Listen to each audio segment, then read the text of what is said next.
What's up, duelists? Your boy is back with another banger episode today.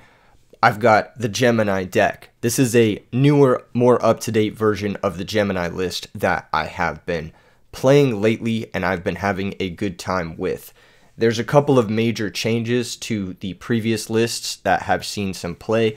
Let me just explain those before we get into the replay. And if you guys like this type of content, make sure you're subscribed. You know the vibes. Anyway, the deck is pretty straightforward compared to the last version. It is trying to do the same things. I have not changed the overall game plan of the deck. So what I've done is just trimmed, I think, a lot of the fat, trimmed a lot of the unnecessary, like, weaker cards. I don't want to say weaker cards, but cards that don't have as high of an impact when drawn in multiples, or cards that you don't really need multiples of. So basically, Toon Magician, gone, eliminated. Blazewing Butterfly, down to 1. We don't need 2 of this card. I don't think the second one ever comes up, unless your opponent is on, like, multiple DD Crows in the main, which is, like, just a ridiculous thing. And then on top of that, Reinforced Truth, card that bricks in the middle to late game, pardon me, is definitely something that we can trim down to 1 here. I think that Reinforced Truth is really strong, the first one. The second one, immediately a brick. So we're only playing 1 because we have a metric fuck ton of draw power in this build. We've got triple Legacy of Yugioh and triple Upstart Goblin, as well as triple Gemini Spark and Sangan. So we got, like, Sangan's not really a draw card, but he kind of is in a way. So we got 10 ways to get into our engine, basically. 10 ways to dig through our deck.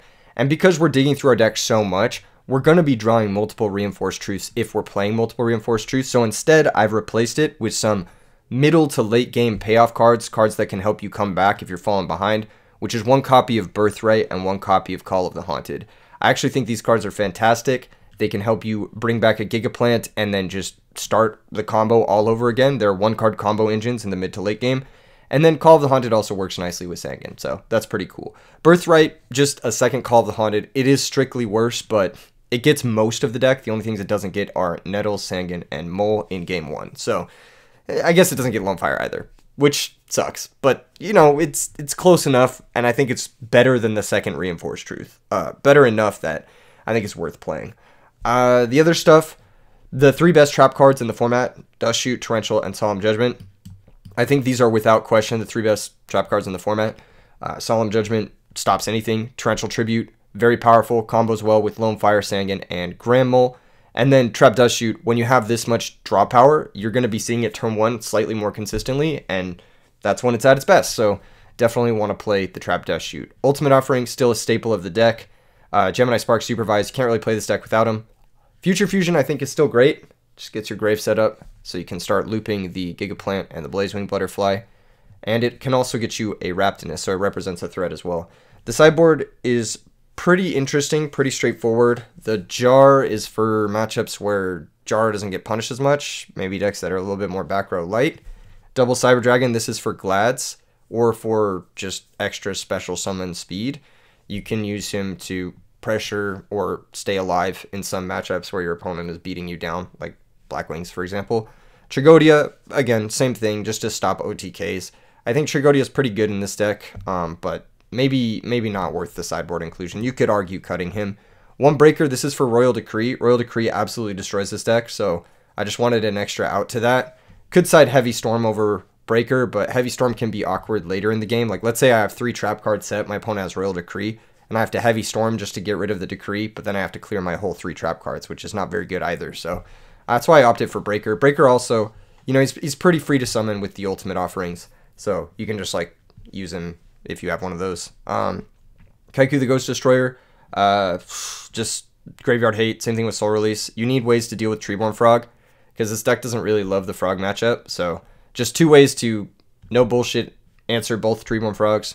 1 Brain Control, this is just to take things, and I think it is going to be cut moving forward. I'm not really certain how necessary it is. This deck is like a big combo deck where you just try to combo, but you kind of try to ignore what your opponent is doing, and oftentimes your combo is happening while your opponent either has no board, or like you just pop their board with Valkyria. You don't really steal it, and like you can't really utilize a stolen monster that easily because you have a lot of non-tuner bodies, but you only have the 1 tuner body. So it's like difficult to spam tuners to make use of brain control if you take like a non-tuner like a Caius or something like that. So I think that this is going to get cut and possibly the Trigodi is going to get cut. But the rest of the sideboard, these cards right here, these trap cards are all really good.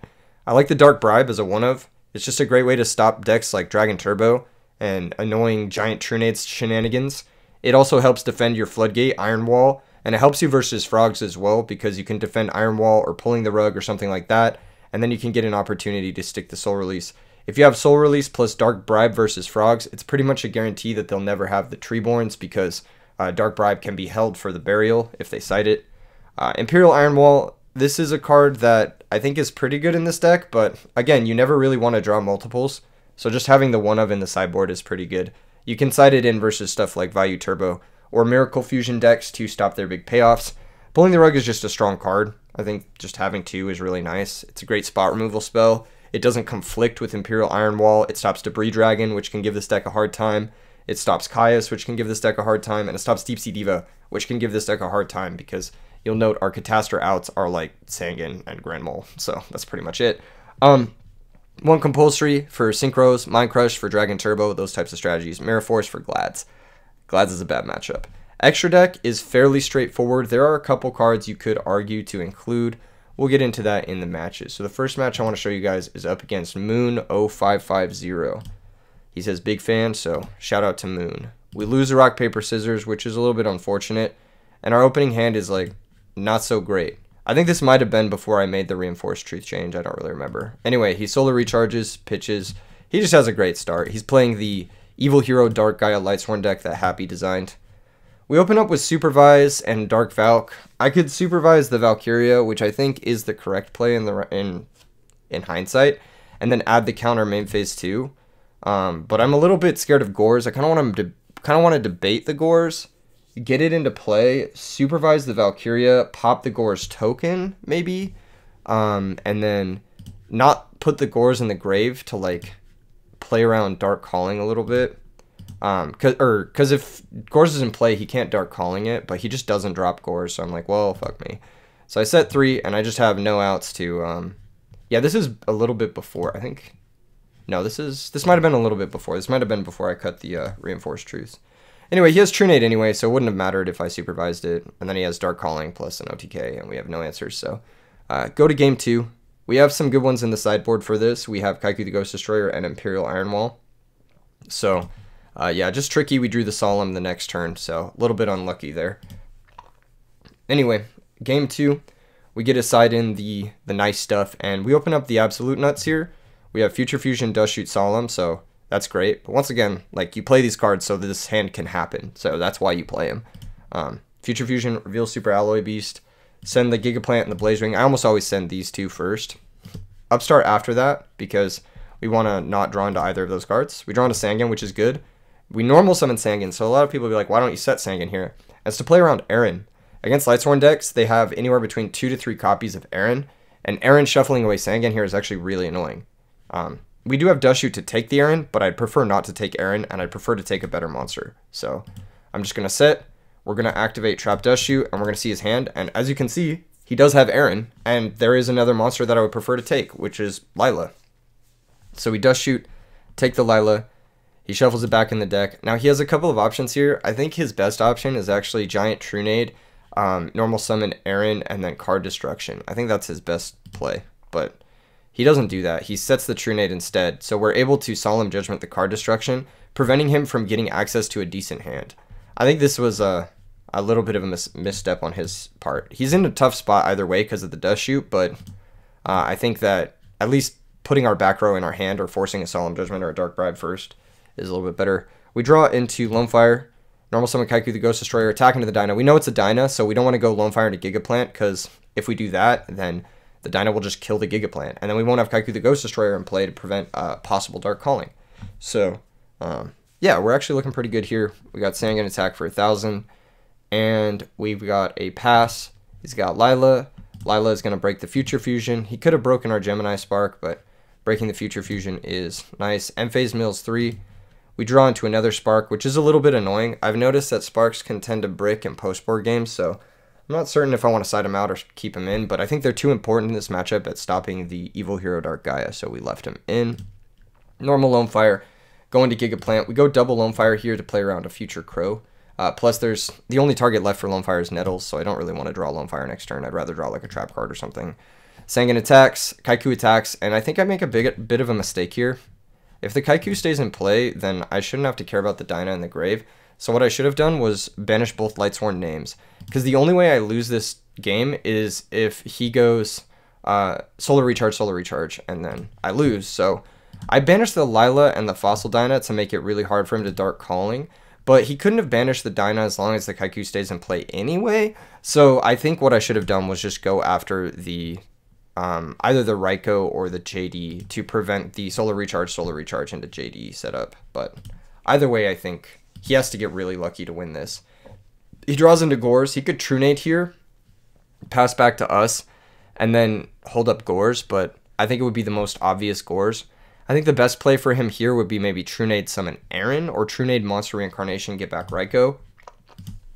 Either way, it's going to be a little bit difficult for him to win because next turn we get to activate Gigaplant. And so once we activate Gigaplant, it's like, what can you do? We bring back Lone Fire, we would get Nettles, we'd be able to make Blackbird Drago, he'd be staring down a lot of pressure, Sangan would have searched us a Grand Mole, so we would be able to play around Honest. So I think it'd just be really difficult for him to win. So he makes the calculated decision to concede that game. I think that that's not a bad decision to concede that game. Thus far, we haven't seen Gores, so it's possible we won't be able to play around Gores in Game 3 if we don't know about it. Although it's pretty obvious given that he's playing Dark Calling. This game, he gets to go first because he crushed us Game 1. And so he's got some powerful ones versus us. I cannot lie. He's got some strong cards here. We opened up pretty bad. I'm not going to lie. It's pretty bad. Anyway, he just passes the turn back. Most obvious scores ever. We got a set 3, pass. We're going to dust shoot him. But this hand is terrifying. Unfortunately, he does have both a starter and a Gores that we need to take. We could get lucky and, like, let's say we take the Aaron and he just raw dogs the Dark Calling here. But there's no shot he's doing that into 2 unknown back row. I just don't think he's ever making that play. He's going to set the Decree first. And then if he sets the Decree first and then sets up for that play, we have no out. We actually just can't beat the Dark Gaia. So I have to take the Gores and then just hope in the next few turns his Aaron doesn't mill a Fiend and that we also find a monster that can beat over the Aaron. Or just the next turn at least.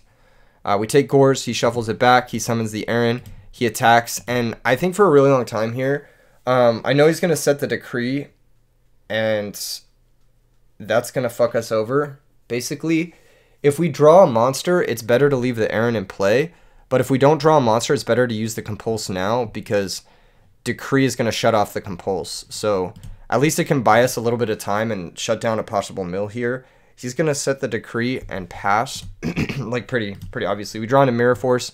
Probably shouldn't have sided this in, knowing that he would have Royal Decree, because I do know the deck. And it's also pretty bad against Lila and Raikou. I just felt like I needed more outs to Evil Hero Dark Gaia. But unfortunately, we drew 4 trap cards into a Royal Decree and 3 bricks, and that's just going to be the game. Like, there's just no way to come back. He draws another Decree. He hits for 16. Emphase mills 3. He hits the Archfiend of Guilford, which is actually a cool tech. If this card is milled, it can equip and then target something and then decrease its attack. So that's a really cool tech. Card that I haven't seen used before. I think that's a new tech from our opponent here, Moon0550. Can be useful at weakening monsters, making it more difficult for them to attack over stuff. We draw our 5th trap card, and I'm just going to throw in the towel because I know the Dark Calling is coming next turn, and we're getting hit for lethal. So there's nothing left for us to do here besides lose the game. So close match. I think this is a bit of a tough matchup. Royal Decree, definitely a beating. So after this, I went and I don't know if I changed the deck or not, but I definitely adjusted my sideboard plan. Anyway, moving to the next game, we've got Voivoda 1. Anyway, we lose the rock, paper, scissors again because I never win the rock, paper, scissors. We draw into a pretty nice hand. This is why I like playing Torrential. It's a great going second card. If your opponent sets a Raikou or does anything, Torrential is just the best trap card in the format. It's the greatest equalizer. It just makes it so going second doesn't really matter all that much. He's going to charge with the Light Brigade, search for Raikou. He's going to set Dandy, so a classic bluff play. I said playing around imperm, trying to banter. You know, sometimes I'm in the mood to banter, although I am cringe, so what can you say? We have a lot of options here. We could, like, set around this to play around Raikou and shit, but I'd rather not. I'd rather just Typhoon in the back row and attack with Sangan. It's likely it's not Raikou. Like, it could be a hamster here, it could be a Dandy, it could be a Sangan of his own. But I'll take all of that because I have Torrential to equalize, so I'm just going to Sangan attack. We're going to hit Dandy. He's going to get 2 tokens. So I'm going to set the Torrential and pass. I don't want to commit anything else into a possible Heavy Storm. So, yeah, just going to pass. He's going to draw Raikou. He's going to sack for Caius. I'm going to chain Torrential and search Lone Fire. And he's going to take a little while. And here I get a little frustrated because I'm just like, this is a day 1 interaction. Like, this is a day 1 thing. My opponent goes for the Banish. And I'm like, no, Chains Resolve backwards. And then he says 1 sec. And then I'm just sitting here waiting after he took a little bit of time to, like, I'm just, like, frustrated. I just get frustrated. I get frustrated and I say, the fuck you mean 1 second? And I'm gonna be honest. This is a little bit rude of me. This is a little bit uncharacteristic of your boy. I'm being a little bit annoyed because this is kind of a basic interaction. But in reality, I should have been more patient with my opponent here. See, I can admit my faults. And later in the match, I do apologize to my opponent for being rude and rushing him. That is something that later in the match I do admit that I am wrong on. And I think that this is important. It's important to understand that, like, we're all human. Sometimes we get a little frustrated. Sometimes we get a little upset. But another, like, follow-up thing that is important with that is just being, like, admitting you're wrong, I guess. Admitting, like, oh, I made a mistake. I'm being kind of a dick. I should stop being a dick. And then apologizing to your opponent. Like, being an adult about it, you know? Because everyone gets frustrated sometimes, right? Like, he says, are you running somewhere? I'm like, no, I'm not. And he says, do you have people in your house? I'm like, no. I'm trying to play for someone who knows the rules. Because I'm like, what is taking you so long? Are you looking up if Torrential Chainlink 2 stops this? Or, like, what is happening? And then I normal summon Evocator, and he says, my grandma's in the room. I don't need the rules. And I'm like, oh, and now I feel bad because he was saying 1 second because he was helping his grandmother. And I'm like, now I'm the asshole, obviously, because I've been rushing someone who is clearly helping an elderly person, and I feel like a dick now. So I'm just like, I've made a mistake. So later in the match, I do apologize. I attack for 19 here. I just want to get the pressure on. Set the Dust Tornado, pass the turn. He's got the Debris Dragon play, which is pretty strong. He can go Ancient Fairy here. I think the best play for him is probably to go Ancient Fairy in attack position and try to clear this. But I understand why he's, like, hesitant to attack, and he just wants to put up a huge monster in defense for me to deal with. But he's just not getting the best value out of these tokens, and he's not actively fixing his situation into the back row. That being said, if I do pop the Ancient Fairy as well, it benefits him because he does have this Avarice, so I think he doesn't want to throw away cards into the back row. He wants me to actively kill the Ancient Fairy so he can Avarice before using his Heavy Storm. He doesn't want to trade into back row, but it ends up punishing him a little bit. The Heavy Storm is pretty much always going to be good versus the Gemini deck, so definitely a little bit of a weird sequencing there. He also could have led on Raikou here and sandbagged his Debris Dragon a little bit further, because Debris Dragon is just a higher impact summon. Generally speaking, when your opponent puts targets into play, it's good to commit the Raikous, because you have targets, so there's no reason not to go for the Raikou. And the Raikou can also help set up for that Avarice. It doesn't play into the back row, and then you can save your power play for later on. So a little bit of a sequencing thing from the opponent there. We end-phase Dust, set into the Ultimate Offering. Get those two cards confused for some reason. Lone Fire, Dandy, or not Dandy, Gigaplant, and then flip the Offering, and we go the fuck off. Gigaplant, bring out Lone Fire Special Nettles. Ultimate Offering, normal summon Gemini, run over the token, grab the Valkyria, run over the token, main phase 2, Valkyria, pop the Ancient Fairy. Now this is the big extra deck change that comes up here. If I had Red Dragon Archfiend, we could have gone for a big damage turn here. So possibly Red Dragon Archfiend, something to consider for the sideboard, or not sideboard, extra deck. But I don't think it's that necessary, because here we can just make like Stardust Dragon, and that's perfectly fine. We'll make Stardust, set the Dust Shoot, we'll be able to Dust Shoot, and Stardust stops his whole hand, so it's going to be short work, attack, Raikou, negate, attack, 500, go ahead and grab out the guy, attack, 500, 1800, 1900, and then end phase, bring out the Stardust Dragon. We have Stardust to stop the Heavy Storm. He does find Lone Fire Blossom, which can put Titanium into play, but we can just spark it. So that's going to be that. It's going to be all she wrote. And we'll go to game 2. So this matchup's pretty good. I think this is definitely the type of matchup that the Gemini deck preys on. I think it's really good versus any Hamster Raikou Caius deck. So basically, like, the previous deck, the Lightsworn deck with like Decrees, is probably your worst matchup. And then your best matchups are probably stuff like Vayu Turbo, Quickdraw, anything that's like a lot of flip monsters and takes a little while to get started. I think that this deck really shines versus those decks because you get an opportunity to find all your favorable interactions into specifically Raikou. Now, I'm not certain how good this deck does into Blackwings because I don't have the matchup volume with this deck versus Blackwings, but I'm sure it's probably also fine because you like to just find the favorable exchanges into spot removal, stuff like Icarus Attack, that sort of thing. He's going to set one, summon Card Trooper, mill 3, pass, trap Dust Shoot Us, and this is part of the strength of this deck, is that we play so few monsters. Where is the monster count? Oh, lost connection, bruh. Dueling Book just be kicking me out. We play 13 monsters. And then post-board, I think it's a little bit... No, it's the same. I don't think I side in any monsters in matchup. I might side in Breaker. But it's like 13, 14 monsters, something like that. And it's just very likely that you just won't have one in hand by the time your opponent has a Dust Shoot. So, while it is unlucky, it's not like completely... It's not the weirdest thing. And probably just a sign that you should side out Dust Shoot in these types of matchups. We have Future Fusion... Send the stock ones, the Blaze Wing, and the Gigaplant. We have Call of the Haunted to set up for the Gigaplant. So here, we are vulnerable to Heavy Storm. We have no defense, and he knows that. So I think the best play here is to set Dust, set Pulling the Rug. So the reason I set both is because he's going to get another opportunity to mill with Card Trooper. If he hits a 3-star, then he can go for Debris, and then we'll have Pulling the Rug for Debris. If he hits, he draws in Debris Dragon, he goes Card Trooper, mill 3, and he does hit a 3-star.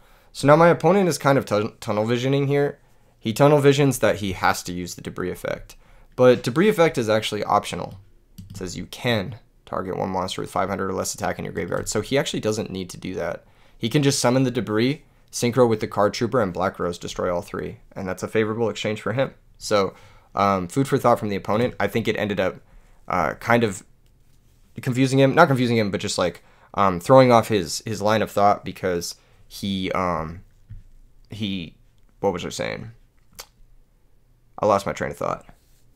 Oh, because he milled the 3-star. Had he not milled the 3-star, he probably would have just normal summoned the Debris Dragon and Black Rose blowed up the field. Like, it would have been that, but Debris Dragon is optional. You can choose to use it, so he could have done it regardless.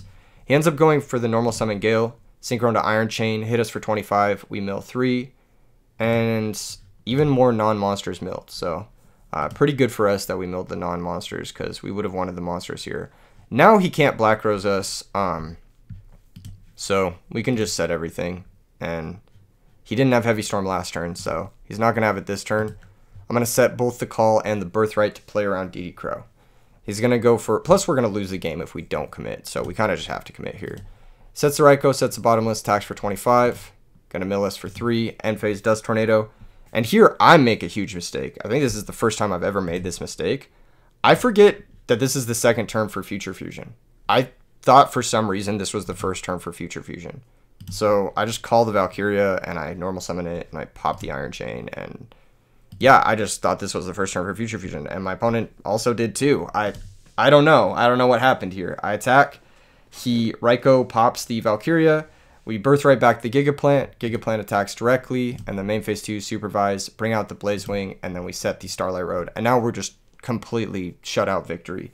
He does have the Debris Dragon, but he would have had to do all that stuff earlier. So he's just going to set, pass back, we're going to get wrapped in this, we're going to be able to do our full combo thing here. Valkyria pop, and that's going to be the game. So he said, is that pulling the rug? And I said, yes. And then he shows me the Debris, and I thought he had drawn the Debris this turn or like on a later turn. Because otherwise, if he had it on the turn with the Card Trooper, he could have just summoned it and blown up the field and then put us in kind of an awkward spot. We would have still had our Call of the Haunted, though, so we would have still been able to play the game. It just would have been a lot more back and forth. Interesting stuff from the opponent. And then I say, good luck with your family. Sorry for rushing you. So I did apologize. I just wanted to, like, just say I felt bad. Because sometimes you don't know someone's circumstance, right? Like, sometimes they need to walk away from the screen for a second, and in general, I can do better by being more understanding. But for the next match, I'm definitely not going to be understanding of this guy, because this is probably what I clickbaited. This match is, at least. Oh my god, one of the worst interactions I think I've ever had on Dueling Book. Up there for sure. And I've noticed sadly this one is not the last one. The last one was nice. It was a wholesome game. We both played to our best. Made a few mistakes on both ends, but it ended up being kind of lit. All right. So this is another game. I lose the rock paper scissors again, of course, because why would I ever win it?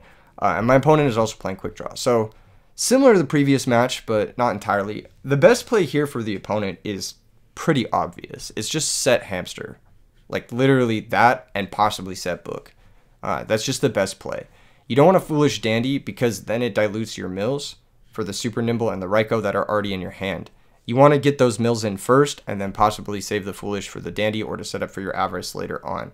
You don't need the tokens this turn unless you want to overcommit into a drill warrior and just pray that that's good enough. Against 99% of matchups, going -2 into a drill warrior is not good enough. I'll just say it. Actually, I would say versus any matchup, it is not good enough to go -2 into drill warrior, except possibly frogs. Literally any matchup except frogs. It is not the right play to do this. He goes foolish burial, summon 2 tokens, pitch nimble mega, synchro into drill warrior. So I can already tell here that my opponent is inexperienced because he pitched the hamster. I already know at this point that he's inexperienced, because if you just set the hamster, next turn, like, you can flip the hamster, get the Ryko, you get a free Ryko, you can foolish the dandy, sack the hamster, and then synchro into drill warrior, and you have the same situation, but you have a free Ryko on top of that. And then you can also, even if I attack into your hamster or whatever, you can get damage. Like, you can get actual measurable value if I do decide to attack. So this is one of those instances in which my opponent just, like, fumbled a seriously obvious position. And to me, I'm thinking, oh, he probably just has another hamster. Otherwise, he wouldn't go for this play, right? And he just wants to get drill going as soon as possible, which doesn't make a whole lot of sense, but I'm open to trying to understand it. Anyway, he pitches Book of Moon, so he pitches his interactive piece, and then he just passes the turn back. So I'm thinking this is a hamster, right? So I'm like, oh, well, I just fucking win. I just spark the drill warrior, and he loses.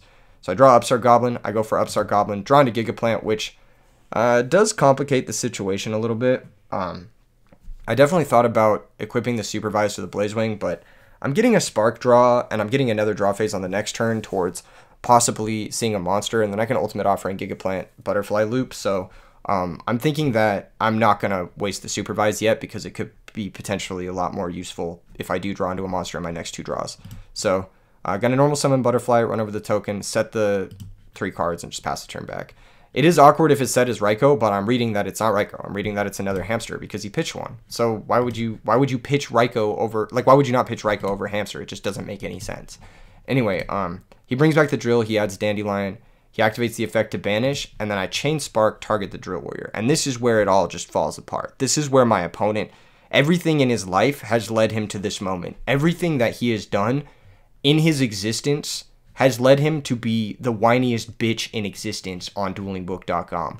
Anyway, we spark, draw. I said, you still discard. He says no. I said yes. He says not cost, no, ellipses. And I say, the effect must resolve as much as possible, because that's how it's ruled in Edison format. And I can pull that up for you guys right here. Drill Warrior on edisonformat.com. Shout out edisonformat.com for cataloging all these rulers, all these rulings. Anyway, you can check this out. It says, if this card leaves the field before this effect resolves, you still discard 1 card. And it even has a reference link. So we can click on the reference link, and this is to Pojo. It's not a cost, so yeah. Once per turn means the effect can be activated, and then it explains if you scroll through this right and read it. I'm not going to put you guys through the whole ruling fucking ringer. You can look it up on edisonformat.com and verify this for yourself. So it says, sure, both happens or none. It's a and if you do. Well, not in Edison format. I don't even know if and if you do means, I don't know what the fuck it means. But, wait, where is it? Yeah, I think and if you do is simultaneous. Could be wrong. What's the Book of Life ruling? I don't fucking know. Anyway, the way I equate it is it's similar to the Book of Life ruling, where even if the monster gets stopped and the monster can't be summoned, you still banish something because the effect must resolve as much as possible. Or it's similar to the salvage ruling, basically. So that's basically it. He just needs a discard, which, to be honest, he needs a discard here, which isn't even that bad for him because he added back Dandelion. So he just gets 2 tokens, and then his Avarice is live. So, like, it's really not that big of a deal, you know? It's like fine. It's like not even an issue. If this is the ruling, it is not even an issue. But no. The opponent has to get mad. So I'm like, all right, give me a minute. I'll look up the ruling for you. I'm being generous. Normally I'm much more of a dick about this if someone is being argumentative with me, because normally I'm playing like on my main account. I'm just like, okay, the only reason you're fucking playing this format at all is because of me. So why the fuck are you like arguing with me about the rulings? You know what I mean? Like, but you know what? I was feeling generous. I had just played the previous match against my opponent where I was being a dick, and I'm like, you know what? I'll give him the benefit of the doubt as well. Maybe he's a noob, which would be exemplified by his first play. I'll look up the ruling for him, and I'll send it to him, right? So I'm like, okay, if this card leaves the field before this effect resolves, you still discard 1 card, reference. So I copied it, and I sent him the link, and then he hits me with the wrong. And I'm like, bitch, what makes you know better? I'm like, what the fuck? How do you know better? Like, what the fuck are you talking about? Like, what is even happening here? What do you mean wrong? 100 0-ass rating. What do you mean wrong? Like, I have never seen you before. You're only playing this format because of me. Like, what do you mean wrong? I linked you the ruling, and I'm like, it's also ruled this way on Pojo, Wiki, and other sources. And I looked up the other sources as well. And then he says nope. And I'm like, trust me, bro, it is the ruling. Like, why are you so, like, first off, why are you being so argumentative? This isn't even a bad situation for you, even if it is the ruling. Second off, if you're a fucking noob, like, you should be open to learning the rules of the game. Like, that's just like, or you're just going to be a miserable fucking lame-ass person. You're going to be one of those, like, no Ash, no Xyz, no Link people on fucking Dueling Book, you know what I mean? Like, is that what I've got queued against, you know what I mean? Anyway, and then I'm like, do you watch YouTube? Because I'm just curious, does this guy know who I am? Because then I can just link him the channel. I have fucking guides on this deck. I've put out, like, almost 100 hours of content on this deck. Like, I know this ruling. Like, this isn't even, like, oh my god. Anyway, I'm like, I'm not lying to you. I'm just trying to play the games with the rulings accurate. I'm like, you can find my YouTube channel, give him a little plug. I'm like, maybe I get a +1 subscriber. I'm like, I have guides on the deck, and I have tons of tournaments. I played a bunch of big tournaments with it. And I'm like, you still have to discard here. You know, I'm just like, it's just the rules of the game. And then he says, I don't, and you suck at this game. YouTube is pathetic. I'm like, YouTube is pathetic? This guy, like, he escalated from, like, not wanting to discard his Dandelion to, like, insulting, like, one of the most, like, forward-thinking, like, companies since, like, fucking, I don't even know, the printing press. Whatever invented the printing press. You know what I mean? Like, what? YouTube is pathetic? What are you, is this like a kick streamer? Is this like one of those guys who's like fucking like alt-right disinformation? Learn to play, please, and don't waste my time. Oh my god. Oh my god. The guy who misplays 6 times in the first turn of the game is telling me to learn to play it. I'm like, bruh, I just wanted to help you out. Like, I just wanted to show you the ruling so that you know how the cards work. Like, what the fuck? And this guy's like getting all fucking pissy and like, oh my god, it's just so tilting. It's so tilting. I feel like Edison format has grown a little bit too big because now we're getting these types, you know what I mean? We're getting the fucking GG Allen types. Oh my god. I would say GG to GG Allen, but it turns out he's just a bitch, and it was not a GG. It wasn't even a G because he wasn't even playing by the rules. When you don't play by the rules of the game, you're not playing the game. You're just like engaging in an argument with someone who wants to argue and be mad. And I'm just like, why does Yu-Gi-Oh attract these people? Why does Dueling Book attract these people? I swear, Dueling Book needs better moderation. People like this should just be like permabanned, just kicked from the site, like IP banned. Like, it would be such a better fucking website, like, if there was actual moderation happening. Like, I don't even care. I'm sure there are like plenty of people who would moderate Dueling Book for free. They would just ban toxic people so that you wouldn't have to deal with this type of shit. You know what I mean? But alas, every other game is like this now. And I'm just like, why do I had the guy arguing with me in rated prior yesterday's stream with the fucking card trooper shit. And then I have guys arguing with me in unrated. And then I have guys arguing with me in the fucking comment section and in the fucking stream chat. And I'm just like, man, Yu-Gi-Oh players are fucking miserable. Like, not all of them. Most of them are cool people and like chill and normal. But like, why does it attract like this crowd of like people who want to be mad? Like these people want to be angry, and they don't want to play the game. They just want to be mad, and I don't get it. I don't. Why do you want to be so pissed? Anyway, smash like, subscribe. I'll see you guys in the next vid. Peace.